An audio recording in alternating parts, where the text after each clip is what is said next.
Hey everybody, welcome back to the channel. So this female on the screen here, her name is Shipwreck. And she goes off in this video and I fully support everything she is saying. I know people are saying we need to unite now. No, screw that. Because all it takes is the Democrats getting back in power for everything to revert right back to the chaos that it was. The chaos that it still is. With us knocking on the door of World War III because what that stumbling, bumbling Biden's doing. If you're a Democrat and you're saying, oh, we need to unite now, I've got two words for you. Yeah. Somebody can put down in the comments what that means. I am not uniting with anybody on the Democrat side. You see all these Democrat governors and mayors saying that they're not going to do what Trump is telling them to do about the border, about illegal immigration. Well, I'll tell you what, Katie Hobbs from Arizona, we don't need you. The Trump administration don't need you because the federal government and Donald Trump trumps everything. You either do your job, aka what Trump is telling you to do, and what the voters in Arizona have told you to do. And what I'm talking about there is it's basically open season on illegals, especially here in the state of Arizona. Basically, taking the handcuffs off of police officers and border patrol agents for them to do their job, which is protect this country. She came out and said, we're not going to do that. But, this here, I'll just play it. MSNBC came out this morning with their opening monologue talking about how they were trying to bridge the gap between Donald Trump and themselves. For the first time in 7 years, they went to Donald Trump and they sat down and had a conversation with him about things like abortion and immigration. Then they finished. You know what I would have did if I was Donald Trump? I would have sat there and listened to him. And then at the end, I would have got up and been like, how about no? This monologue that although they have a very different view of things, they are open to reopening the lines of communication. Joe and I realized it's time to do something different. And that starts with not only talking about... And look what's trending right now. Right above me here. WW3 and Katie Hobbs. Yeah, Katie Hobbs, I will say this. You are a one-term governor. Period. Enjoy your time here.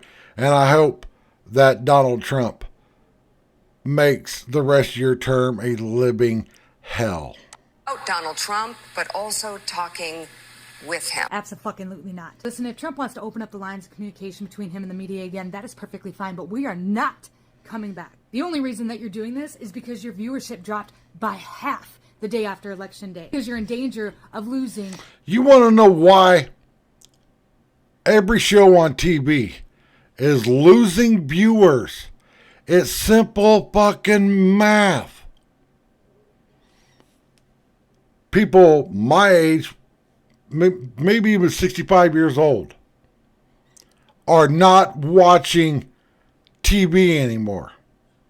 We all tried to sit down on Friday and watch Netflix to watch the Mike Tyson Jake Paul dancing match. And yes, I called it a dancing match. Mike Tyson was paid off. $20 million. Tyson got paid. And we saw the debacle in that. You know, you having trouble doing all the streaming and nobody watches TV anymore. We watch stuff on our computers, on our cell phones. Like I've said for years, you either keep up with technology or you get left behind. And the viewership age for people watching TV, they're in the age range where they're not around any longer, if you get what I'm saying. Your job. And the exact same thing that The View is doing. You're trying to gather back some of that conservative base so that you can save your asses. And I say absolutely. All right, leave it in the comment section. The last time you sat down and watched an actual TV show from any big network. I'm not talking Netflix, Paramount, or any of the other streaming services. I'm talking ABC, CBS, NBC, MSNBC, and I'm not talking sports related. None of my TVs here in my home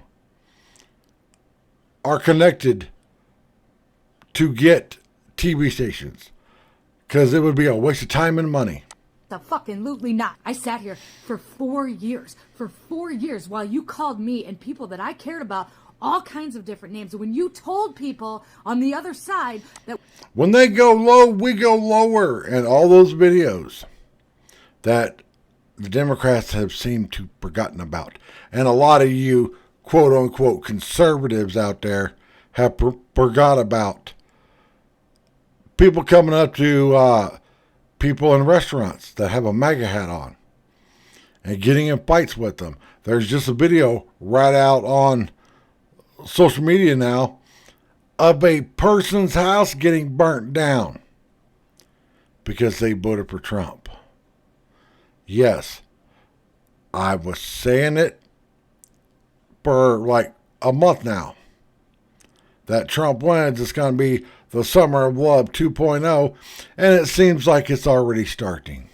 That we were going to hurt them, that we were going to take away their rights. You made these people believe this to the point where they thought they were going to woke up the day after the election and have all of their rights missing. You called us Hitlerhay and Nazis. You encouraged people to take to the streets and to find Trump support. You called us deplorables, garbage, trash, every other name under the sun. Supporters and to beat them up. You scared the other side so bad that they shaved their heads on the internet. And if you don't know what she's talking about, it's the 4B movement. Look it up. These women are going absolutely insane. Shaving their head, getting, blue teardrops or whatever tattooed on them. Swearing not to, be with the man, divorcing their man.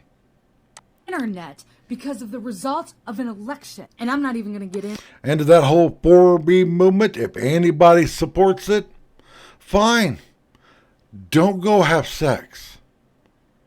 By not having sex, you won't have an abortion and you won't kill a child.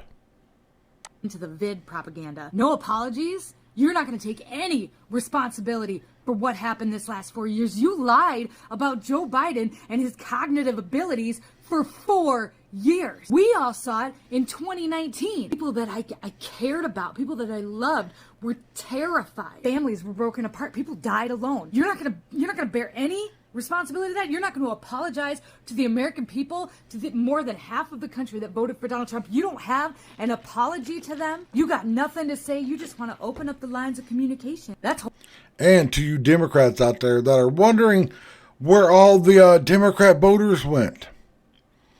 Well, like I said in 2020, it was going to take a Democrat in charge of this country to bring this country to the brink of destruction for people to wake up. And those 18 million votes that y'all wonder where they went, they came over to the Republican side. Because when you start hitting people where it really counts, and that's their wallets,